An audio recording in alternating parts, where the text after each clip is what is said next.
So I'm going to show you a video of how I plant up my tomatoes. So this greenhouse, excuse the noise in the background, that's my husband building a sign for my stall. So the greenhouse is beds, as you can see. You've probably seen that on my other videos, but this year I'm going to trial these plastic planting pots. I've been given them by my father-in-law who finished his allotment, and one, it's quite sweet to use something that he's given me, and two, I think they might work quite well. I do struggle with keeping things watered in here because I work all the time, during the day that is, and obviously it gets so hot in here that I thought this might be a good way of getting water down to the roots a bit more regularly, really. So you fill this up with water, like a moat around the side. It's got holes at the bottom and the water seeps out to the soil below, and obviously your plant is planted in like that. So we can see how that goes. I'm going to get a soaker hose as well, and once that's set up I'll show you how that works, but for the moment this will have to do. And you can see I have spaced them out at about 45 centimetres minimum apart. So if I stand up, I've spread them out, so I think I've got about 14 tomatoes that side. Ignore what's at the back there because that is going to be peppers. That's just tomatoes that I'm not using at the minute. And then obviously all this space that you can see here will be clear as well, so there's some more tomatoes there. So the idea is that I stagger them to give them as much light as possible.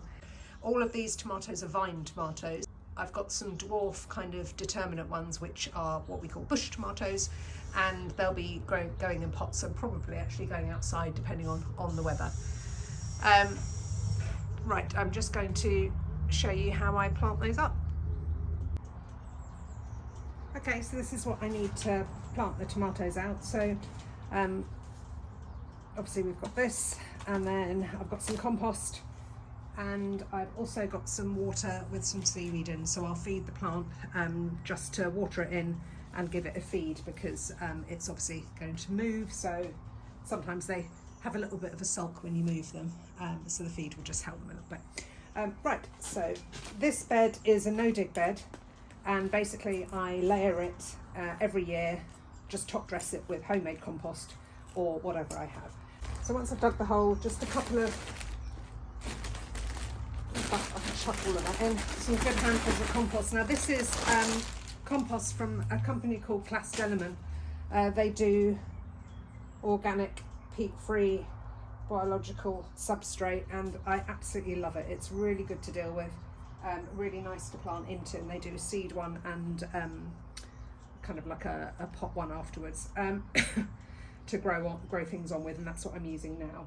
Unfortunately it's not really available in small scale, so luckily I team up with a biodynamic farm that's near where I work, and I order with them, which is really, really handy. Right, so tomato in. Now you can plant tomatoes as deep as you like. I'm not going to dig a massive hole because they're going to be supported with some bamboo anyway, but I am going to just firm that compost around, and then I'm going to give it a good water with the seaweed feed. The seaweed feed I'm using is from a company, or from a nursery called Big Plant Nursery, which is in West Sussex. They make their own. It's a concentrate, so a little goes a long way. But yeah, I use that to feed my tomato plants through the season, and I also make comfrey and nettle feed when the plants are ready for harvesting. Right, so this goes over the top. Excuse me. Now you could obviously plant in, but because my plants are quite big, it's a bit fiddly, so you just have to pop that over carefully. And you know, I haven't used these before, but I reckon if I just push it down a bit, there we go, and then some of this loose compost here I'm just going to chuck in the top, and I will get a bamboo cane, poke that in, and that will be its support. You can use string. I used string last year, but it didn't really it didn't work as well as the bamboo cane, so that's what I'm going to do this year, go back to the cane. For the moment, keeping the label, I'm just going to chuck that in there so I know which plant is which, and then I'll figure out a better way of labelling them later. Yep, so that's it. So the idea is you can water into this moat and then that will soak down through the bottom.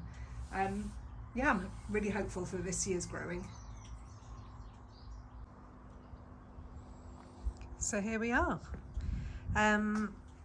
The bench at the back will eventually go, and there's some tomatoes in pots that you can see at the back there. They will, well, depending on the weather, but they'll probably sit outside on the patio. But the rest of them are in situ, so they're staggered at about 45 centimetres apart. And yeah, they all look really good. Sometimes they do a little bit of a flop when you move them from your pot into the ground or pop them on, just because they obviously have a little bit of disturbance, but these will all perk up. So this one's looking a little bit sad at the minute, but they'll all perk up. Yeah, I think I'm really pleased with the work I've done today. I've tried to put some beef ones at the back and then more sort of smaller cherry ones at the front, just because cherry ones are obviously really nice just to snack on as you're in here. But there's tomorrow's planting will all be the flowers amongst those, so I'm going to put marigolds in between them along here, and then I'll probably run some flowers along the pathway as well, some sort of like low growers. I've got, what have I got? I've got some alyssum, that's it, probably some dwarf cosmos that will just go along there. And at the back, yeah, I think what I'll do is move that table, because that at the moment it's got all the seedlings in. There's some seedlings on the shelf there. I think the best thing to do, because the table's going to shade everything, is put that away for the summer, and then plant at the back. The border's quite wide here, so it's about 4 foot in this section. So the spring onions will have gone, the pots will be outside, and all this section will be, I think, peppers and chilies. The aubergines, I'm not going to put them in the ground. They're going to go in pots because they were so successful last year. So they'll go in the same pots as the tomatoes there. And that's it. Oh, and the other thing I'll plant out in between the tomatoes is basil, of course. So the basil I've got is just that tiny at the minute. 9th of April they were sown, so they need to be pricked out and then grown on a little bit. They'll go in between the tomatoes. Makes walking into the greenhouse really nice, so you can have a tomato and a bit of salad and a bit of basil at the same time. It's delightful. Anyway, thanks for watching.